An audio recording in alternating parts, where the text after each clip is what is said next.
E quase não deu.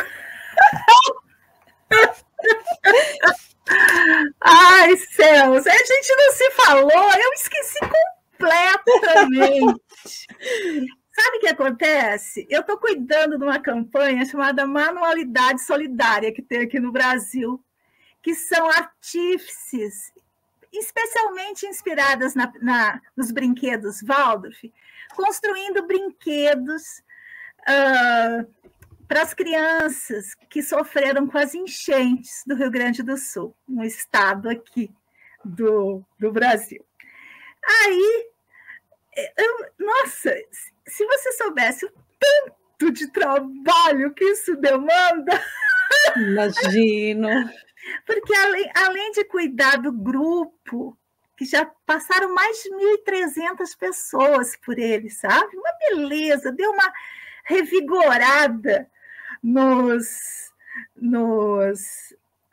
brinquedos de inspiração antroposófica, me alegrou demais, porque a situação estava muito ruim com os brinquedos, sabe? Quase ninguém fazendo. Ixi. Ui? Opa! Ficaste sem câmera.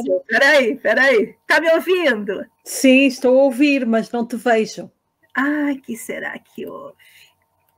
Vamos ver se a gente consegue voltar. Ai. Então, isso tudo me deu essa... voltei.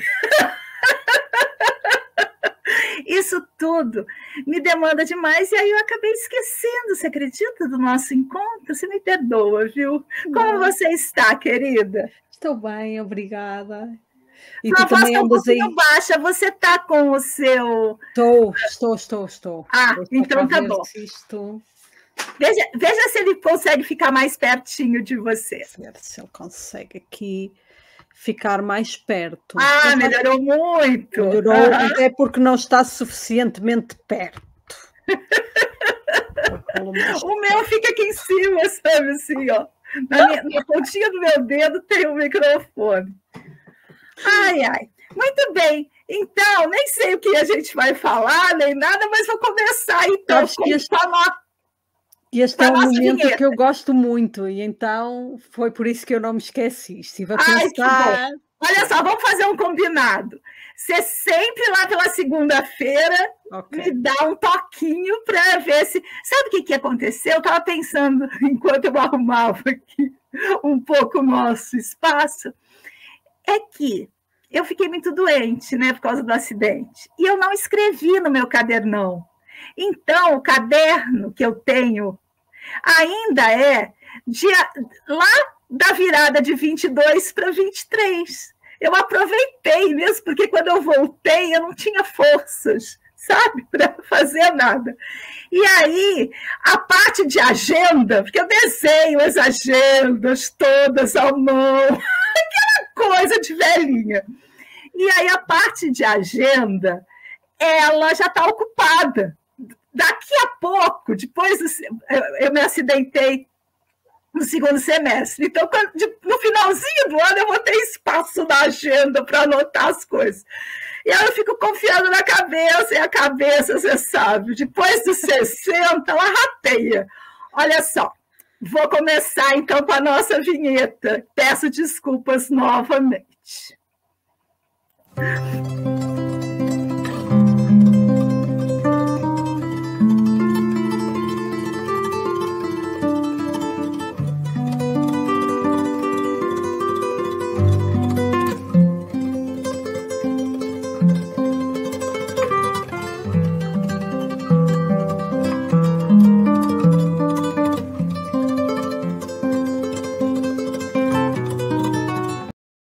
Gente querida, alegria do encontro, estou aqui nesse ativismo delicado por uma estética da vida viva. Hoje para conversar com a minha queridíssima Dulcineia Pinto, lá de Portugal. E se eu lembrei de editar, estamos começando agora. Se eu não lembrei, já aconteceu muita confusão. Querida Dulcineia, como você está? Seja bem-vinda, alegria do encontro. Muito obrigada. Este encontro é sempre muito esperado. E então eu estive a pensar no que é que havia de trazer e por isso é que, claro, não me podia esquecer, não é? Então já faz parte, já faz parte. Olha só, gente, a gente grava cada 15 dias. E a gente está gravando hoje o nosso programa de número 6. E já foi ao ar o programa de número 1, que foi um sucesso. Eu recebi recadinhos amorosos, comentários bem gostosos. Não sei se você viu algum comentário, mas eu gostei demais da repercussão. E eu também estou gostando muito de fazer esse programa. Obrigada, viu, Du? Obrigada. Então, também estou a gostar, então. O que é que eu pensei para hoje? Vamos começar. Vou trocar você de lugar e então, te soltar a palavra. Na última semana fui a 2 feiras artísticas aqui no Porto, em que juntam assim vários artistas, ilustradores e fazem. Uma foi nas Belas Artes, foi a última que eu fui, e outra foi num mercado que é num centro comercial. Então, nesse do centro comercial, eu comprei esta ilustração. Achei que tinha muito a ver com o que nós... deixa eu aumentar aqui para você mostrar. Isso. Pois eu digo. Então, é de uma artista chamada Rita, não é? Temos aqui esta personagem que ela criou, Porquê é que eu gosto tanto desta imagem? Porquê é que eu escolhi de todas as ilustrações esta imagem? Porque eu acho que ela convida a nós a pensarmos neste conceito da submersão. Então, no nosso navegar é preciso, não é? Talvez tenhamos que trazer alguns conceitos para pensar, e então isto ajudou-me a pensar este conceito da submersão, em que ao submergirmos, encontramos as estrelas que procuramos. Que legal! Então ela tem este bonequinho, não é? E ele vai ao fundo do mar e depois fica com as estrelas do mar todas agarradas a ele. Então eu fiquei a pensar neste conceito da submersão. A gente tem um poeta aqui no Brasil chamado Alberto Puchan, que fala: é preciso aprender a ficar submerso. Então, vamos ter a ilustração no nosso... Diz, desculpa. Não, só ia completar para quem está só ouvindo que a ilustração e o poema do Alberto Puchan está no nosso site, que está uma beleza também. Pois, era isso que eu tinha a dizer, que tinha que estar no nosso site também o poema e esta imagem que depois vamos colocar lá, não é? Vamos ter tudo lá. E vamos também ter o link para o Instagram da artista, que eu não conheço, eu trouxe porque gostei muito do conceito. E então, na outra eu já estive nessa feira, já uma vez. E então, na outra feira, eu encontrei uma coisa que me inspirou muito para o trabalho que estamos a desenvolver aqui as duas. E que eu acho que pode ser uma boa ideia para nós desenvolvermos a partir de agora, ou se tu quiseres. Então, vou contar o que é que eu adquiri. Então, eu adquiri uma coisa muito estranha que é assim: Jornal de Investigação Subaquática.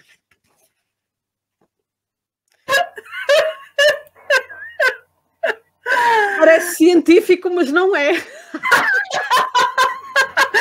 Nossa, jornal de investigação subaquática. Olha, tu vais adorar, porque é assim: Jornal de Investigação Subaquática é de uma artista que se define como coletivo náutico sentimental e que inventou um jornal de investigação subaquática que une o científico com o artístico.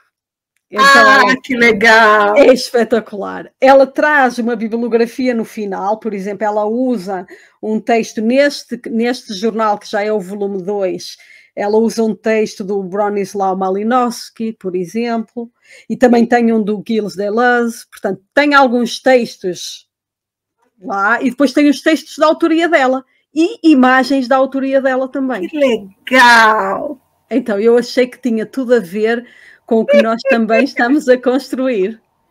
Navegar é preciso, e às vezes a gente na calmaria tem que mergulhar, não é? Exatamente. Então eu vou ler aqui uma parte do diário de bordo da mergulhadora. Oh, que delícia! Tá, vou lá. Na noite do solstício de verão, estive a falar com a mulher dos morcegos sobre amor.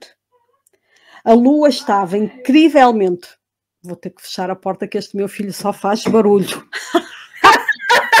Ó, seu filho por aí e o meu marido por aqui. Ai, que delícia. É verão aí quase, hein? E férias. Então, vou já são férias de verão, né? Não é? Já são férias de verão aí, não é? Já são férias de verão, pois. E ele já está on fire no computador. Então, vou recomeçar.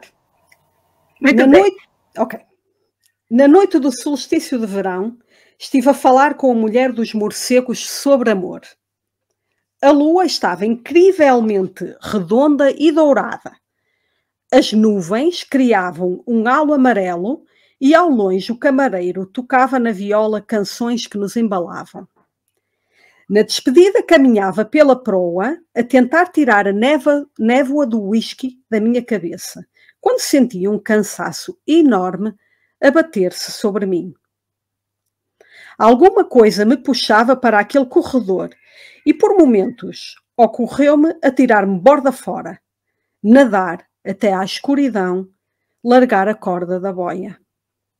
Convencida que a bruma do álcool e o efeito de estar há demasiadas semanas em alto mar me estavam a turvar a mente, retirei-me para a minha cabine. Até recentemente deitava-me estafada dos dias compridos e adormecia imediatamente, mas desde que encontramos a estrutura, giro letargicamente de um lado para o outro na cama.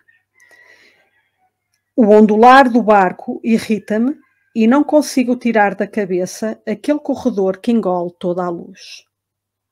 Após muitas voltas, finalmente adormeci com o corpo dela gravado nos meus olhos fechados e senti-me a sair de mim. As vozes tomaram conta de tudo e eu própria deixei de existir. Confundi-me com as multidões que me habitam. Este sono repleto de morcegos e mulheres amazonas e deusas e ninfas foi interrompido por uma luz que invadiu todo o espaço. De repente, a lua parecia ao sol, tinha-se transformado e partido em 4, cada parte correspondente às suas diferentes fases. Que espetáculo, hein? É. Nossa! É muito bonito o jornal. Isso, lindo! A gente tem que tirar foto desse texto. Sim, ela também tem no Instagram. Por isso. Também. Ó. Olha, luas incríveis. Deixa eu abrir aqui para você. O diário de bordo da mergulhadora. E é o quê? É uma pintura? É uma fotografia? O que ela faz? Eu acho que ela não sei aqui, deve ser uma fotografia. Ela tem fotografias, mas também fez serigrafias, tem outros objetos. Aqui é a estrutura. Ai, lá vem ele, vai destruir tudo.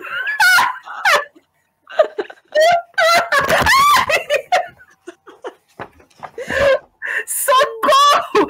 Desligou a câmera, tá me ouvindo? Eu estou a ouvir, estou a ouvir. Tens que ligar novamente. Ela pisou em cima do meu computador, porque o meu computador, ele tá assim, inclinado, sabe? Uhum. E aí, ela pisou em cima dele. Hoje tá um dia bem bagunçado. Ai, perdão, gente. Agora ela vai caminhando até eu levantar para servir comida. Nossa, que peleja. Ela vem do alto, assim. A minha casa, ela é assim, ó. Sabe? Embaixo é menor, em cima é maior. E aí é uma palafita, que é uma cruz. É assim. E aí, o que ela faz? Ela vem caminhando por cima, por quê? Por cima é terra, né, gente? Grama, plantas. E ela entra por um buraco da janela e pimba, cai aqui. Ai, ai, meus céus. Que bagunça. Dei uma mergulhada em outro lugar. Voltamos para a artista, onde a gente estava pensando que técnicas que ela usa. Sim, acho que ela usa também fotografia, estás a ver? Esta fotografia da estrutura. Da estrutura. Então tem a nota introdutória. E este volume 2, eu vou arranjar o volume 1 e o 3, que acho que ela também já tem. E este é do mapeamento e reconhecimento. Como é? Mapeamento e reconhecimento. Então, quer dizer que ela está ali nas cartografias, ela está ali fazendo as suas... das filosofias da diferença. Ela tem um quê das filosofias da diferença. Legal. O texto tem muito a ver com isso também. E depois ela tem aqui uma parte que também vou mostrar, olha, aqui das luas, deste deserto. Isto é tudo dela, de serigrafias e coisas que ela faz. Ela voltou. Voltou o gato.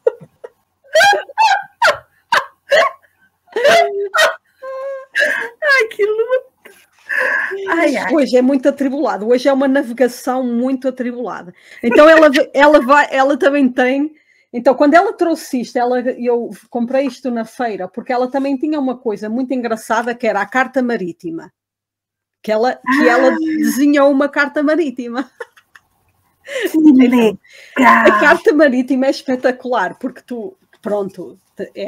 é tudo inventado, né? Então, olha, a carta marítima. A carta marítima com um vulcão. Aí estou a mostrar ao contrário. Muito legal. A carta marítima. E depois também tem nas costas. Carta marítima. O que é muito interessante, porque eu pensei que também queria desenhar uma carta marítima aqui para o nosso trabalho. Legal. Uma carta marítima com conceitos que nós temos navegado, que temos trazido, não é? Com formas de navegação. Acho que era interessante para, no fundo, pensarmos como é que podemos trazer este conhecimento de uma forma didática a quem nos ouve, não é? Sim. E que possa, de alguma maneira, sentir-se mais enquadrado neste conhecimento. Legal. Porque eu estava, sabes que eu estou a fazer um mestrado em ensino de história, não é? E então estava a estudar para didática, e a determinada altura, lá num dos slides, o professor mostrou um gráfico, um esquema. E eu aí apercebi-me. Então o que é que o esquema mostrava? Mostrava muita coisa, mas ele mostrava que tinha uma divisão entre a teoria e a prática, na horizontal, sendo que a teoria está na parte superior e a prática na parte inferior. Isso diz muito, esse gráfico.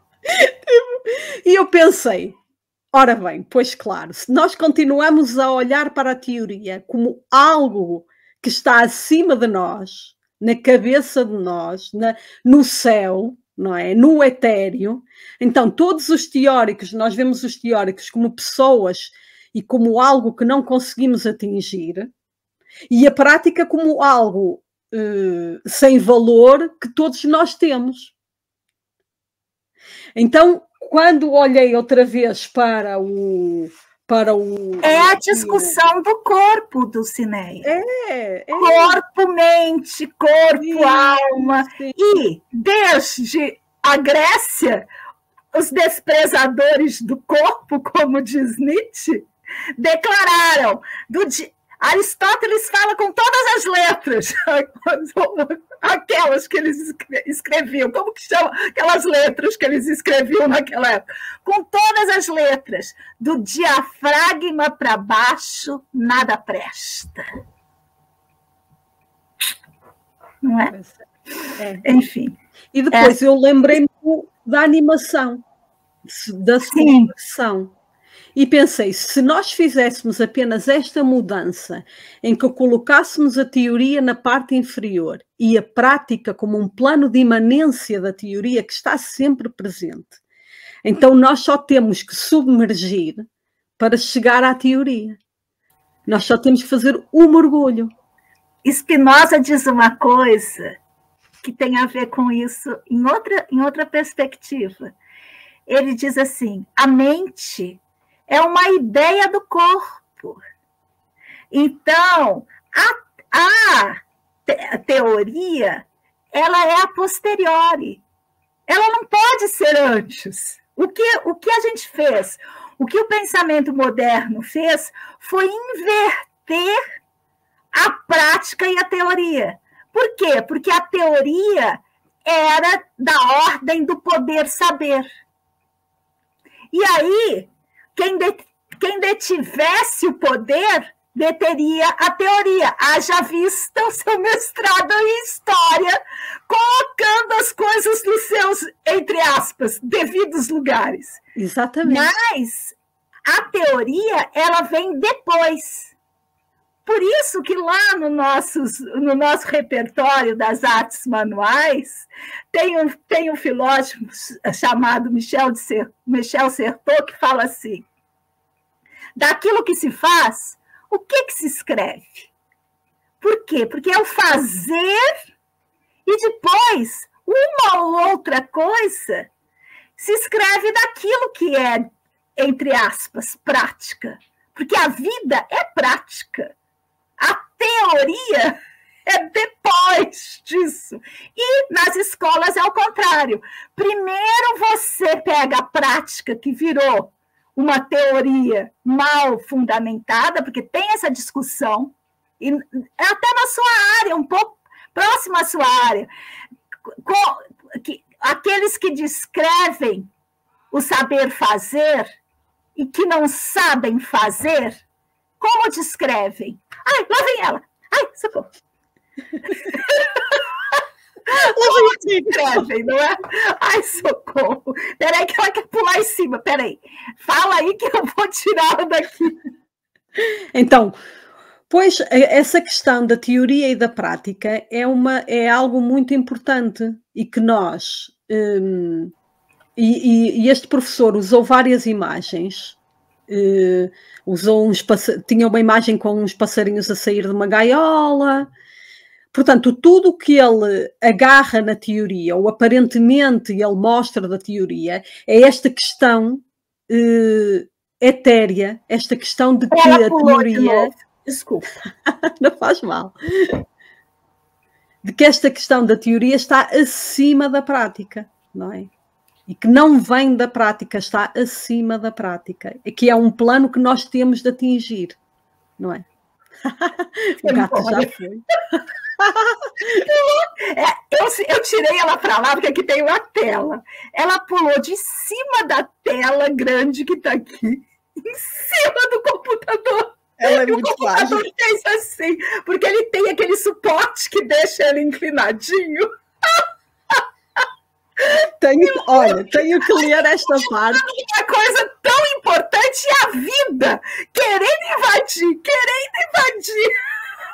Então, eu quero comer, eu quero um carinho, eu sou a vida, pode falar, tagarela. Olha, ela tá ali, ó. Está ali, está lá atrás. A qualquer momento ela volta. Está vigiando. A vida está sempre à espreita. É verdade. A vida está sempre à espreita. Ufa, continua. Hoje é um dia e tanto. Eita, Mercúrio deve estar retrógrado, como dizem as astrólogas. Ai. Então, vou ler esta parte porque é muito interessante, porque é sobre os instrumentos de navegação. Então ela diz assim, antes da invenção da bússola, os navegadores estabeleciam a sua posição e direção observando pontos naturais e objetos celestes. Este feito tornava-se quase impossível se a embarcação se confrontasse com adversidades meteorológicas, pelo que o advento do uso do campo magnético na bússola moderna permitiu encontrar sempre o norte através de 4 pontos cardinais e mais 4 intercardinais regidos pelos ventos. A sua utilização tornou-se, porém, impossível quando abordamos a nuvem de morcegos. A força magnética começou primeiro por desorientar a agulha e depois por enegrecer a sua superfície à medida que a exploração se desenvolvia. Ainda que a interferência eletromagnética natural possa induzir por vezes uma margem de erro chamada desvio, este desvio natural não explica o fenómeno aqui encontrado. Eu acho que a tua gata faz parte da nuvem de morcego. É isso que eu ia falar! Aqui em casa tem morcego, mas tem também gatas morcegos. Também, quem está vendo sabe que ela subiu pela parede. Vai nos deixar um tanto sossegadas. As nuvens de morcego vão dormir. Ai, ai. E é muito interessante este conceito das nuvens de morcego que ela traz, porque ela fala também para trás no jornal, noutras alturas, da nuvem de morcegos. E descreve a nuvem de morcegos e tal.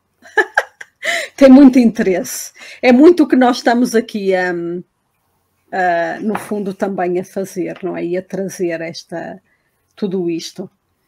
Eu achei que tinha muita validade nós falarmos do trabalho. Também é Rita, e esta artista também se chama Rita, é outra Rita, mas também se chama Rita. Vou falar uma coisa. Essas pequenas interferências grandes, porque a gente está vivendo grandes interferências, quase todas muito maldosas. Mas há pequenas interferências, como essa nuvem de morcego, que estremecem um pouco, mas estremecem sim as estruturas. E esses pequenos acontecimentos odiernos, eles são imperceptíveis muitas vezes. Mas é bom a gente, vez ou outra, ficar à espreita, quietinha, para perceber como que esses pequenos abalos sísmicos subregistrados nos afetam. Eu acho que isso é importante para nós. E eles habitam, às vezes, muitas vezes, os sonhos, como no caso da nossa autora de hoje. Não é? E isso tem um pouco a ver com uma coisa que eu recebi. Deixa eu ver se eu consigo pegar aqui. Já que você trouxe uma coisa, vou mostrar outra. Vamos ver se dá. Opa, tá de ponta cabeça. Olha lá. Ó, a revolução. Ó, evolução e... Opa! Revolução. Tem a ver um pouco com isso.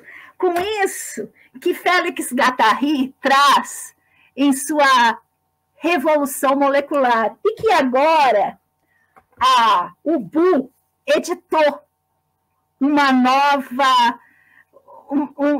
edição, revisada, ampliada. Olha só a diferença.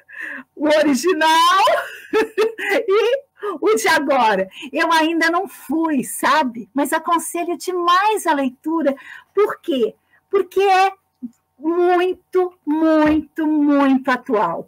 O livro... ele é de 81, mas é como se a gente estivesse escrevendo agora. Porque, olha só, abri à toa e está escrito aqui. Veja se não é escrito esses dias. Acabamos sempre voltando aos 3 cercos fundamentais. Já falamos de cerco aqui. O da repressão social, o da segmentariedade dos grupelhos e do sobreinvestimento inconsciente do ideal de grupo, que tende a tomar, em situações de clandestinidade, proporções gigantescas. Que esses 3 modos de cerco que ele está falando têm a ver com os nossos pensamentos reativos. Porque muitas vezes, diante de grandes abalos, nós reagimos sem perceber os microabalos. Porque os microabalos têm o potencial de nos afetar e nos tornar ativos. Ativos frente à vida, frente a nós mesmos, frente às nossas saúdes, a uma grande saúde. E os grandes abalos, quando nós reagimos dessa maneira que ele fala, desses cercos, nós nos aprisionamos. Nós acabamos por nos cercar, porque existe o grande abalo, nós viramos aqueles sobrevivencialistas. Pegamos a nossa mochilinha para sobreviver ao apocalipse, brigamos uns com os outros, criamos porões separados dos outros, enfim. Não sei, me deu vontade de mostrar para vocês essa revolução molecular de Félix Guattari, editada agora novamente pela Ubu, editora aqui do Brasil. Já que eu estou falando, só lembrando, gente, olha só, eu estou escrevendo um novo livro. E eu ganhei da editora desse livro aqui, Minha Ariadne, No Instante Eterno, ganhei, na verdade, um pouquinho mais. Mas eu tinha ainda, depois de algum tempo, 100 exemplares desse livro. E engraçado você trazer essa coisa das ilustrações e tudo mais. Eu quero fazer esse meu novo livro com ilustrações. E aí eu estou vendendo autografado, eu mesma vendendo, vende na editora também, mas eu mesma estou vendendo os meus exemplares para ganhar um dinheirinho, para ver se eu consigo contratar alguém para fazer as ilustrações do meu novo livro, que chama Por uma Estética da Vida Viva. Então, eu fiz o meu jabá aqui. Já que eu fiz o jabá da editora Ubu, fiz o meu também. Ai, ai. Muito bem, sigamos, querida. Ainda temos uns minutos. Que bom, olha, tens que trazer também, assim, de vez em quando, um dos teus textos dos teus livros, que acho que faz falta nós ouvirmos mais vezes. E nós não, eu falo demais, eu já falo muito sem os textos, imagina se eu trouxer os textos.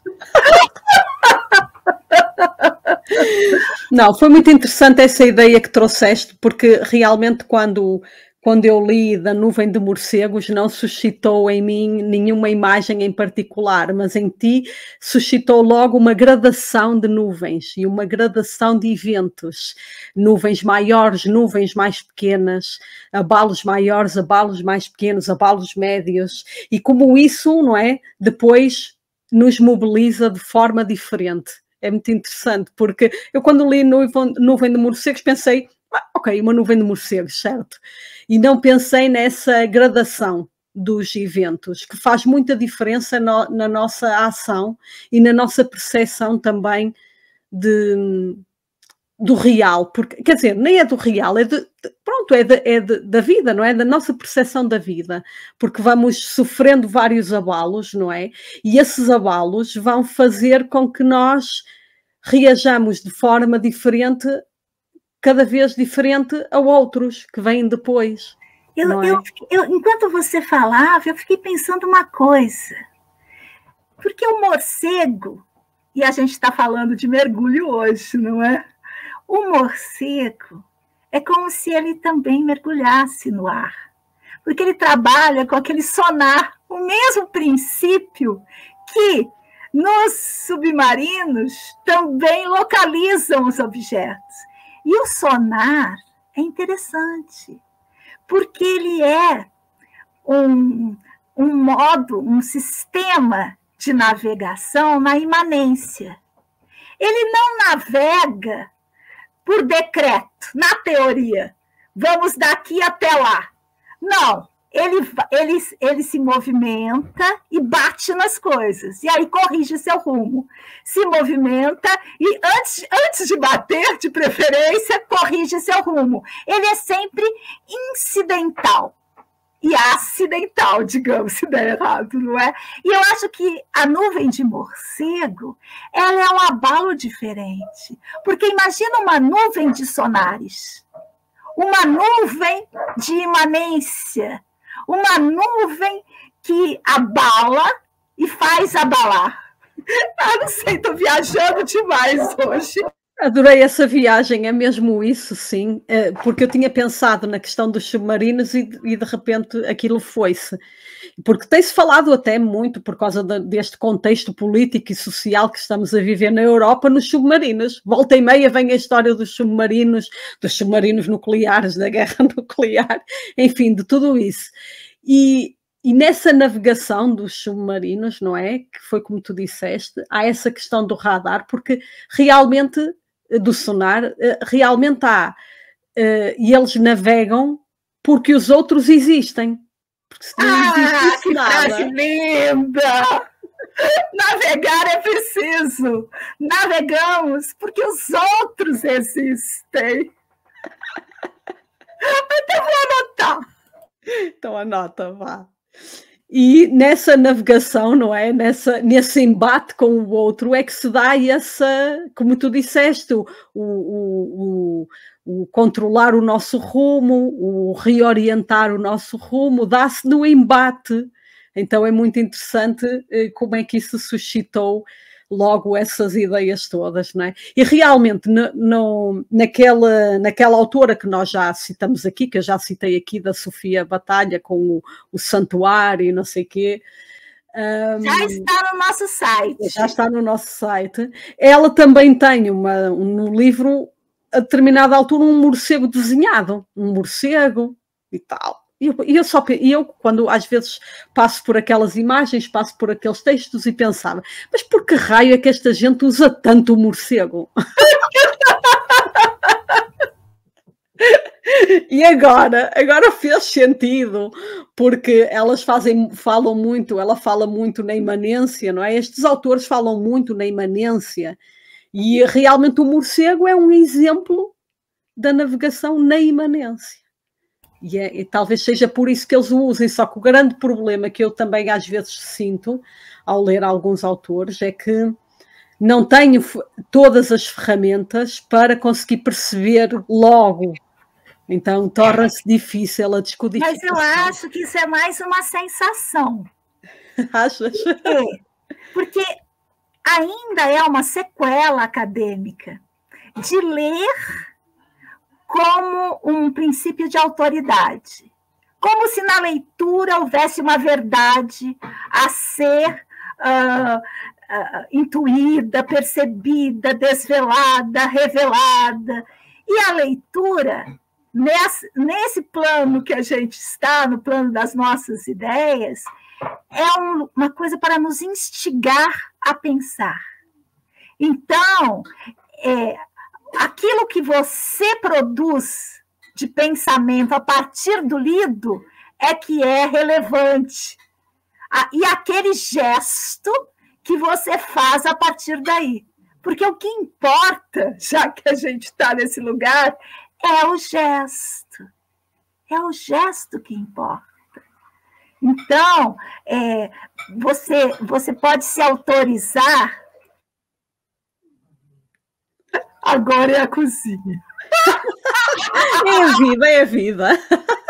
Você pode se autorizar a ler e não entender. Porque o entendimento também é supervalorizado na teoria. Pois é. Porque a única faculdade que os teóricos querem é o entendimento. E, às vezes, a leitura é muito mais sensorial. Ela te afeta e você nem sabe por quê. Às vezes você leu aquilo te deu um trem, mas é como uma poesia. Então, as novas maneiras de ler hoje, como diz o Deleuze, numa conversa que ele teve com a Parné, é isso, pop filosofia. Ler como quem escuta uma música, ler como quem aprecia um filme. Nada a compreender, diz ele. Pop filosofia. Complemento. Adoro. Pronto, e com isto, olha, nós já estamos em 40 minutos de conversa. Tinha uma coisa que eu ia falar, agora me perdi. Penso demais, barulho demais. Hoje foi demais. Mergulhar. Sim. Eu acho que um pouco isso que é importante a gente aprender a ficar submerso. Quando esse poema surgiu no nosso grupo de estudos da Universidade Federal de Juiz de Fora, Viva a Universidade Pública, ficou aquela coisa de mergulhar, todo mundo pensando em mergulhar. E aí, uma das nossas integrantes falou assim, mas é aprender a mergulhar? Continuar vivendo, respirando e não produzindo guerras. Isso é uma coisa paradoxal. Porque como que você respira mergulhado? Que é isso que a gente tem que aprender a viver nesses tempos em que a gente habita. Porque esses tempos que nós habitamos, eles nos impedem a respiração. Mas a gente tem que aprender a viver submersos, exercitar o nosso sonar, porque os outros existem, e não perder a respiração. E mais, não virar um peixe. Manter-nos sem guerras. Fazemos como as baleias, vez ou outra espirramos o nosso jato, como agora no nosso podcast, espirramos os nossos jatos, pulamos alto, respiramos o máximo que pudermos e tchumba, mergulhamos novamente. Querida Dulcineia Pinto, é sempre uma alegria tê-la aqui conosco. Últimas palavras? Então, eu estive a pensar no que é que havia a dizer de últimas palavras. Então vou dizer, tu dizes a alegria do encontro, e estive a pensar que quero agradecer a todos, porque o encontro é tudo o que eu desejo. Ah, que delícia! Então, nos encontramos quando aí for verão e aqui inverno. E, para quem está assistindo isso em 2050, fomos umas velhinhas. Eu velhinha, ela novinha. Que conversávamos nas quartas-feiras confusas, mas sempre seguimos juntas, porque assim somos mais fortes.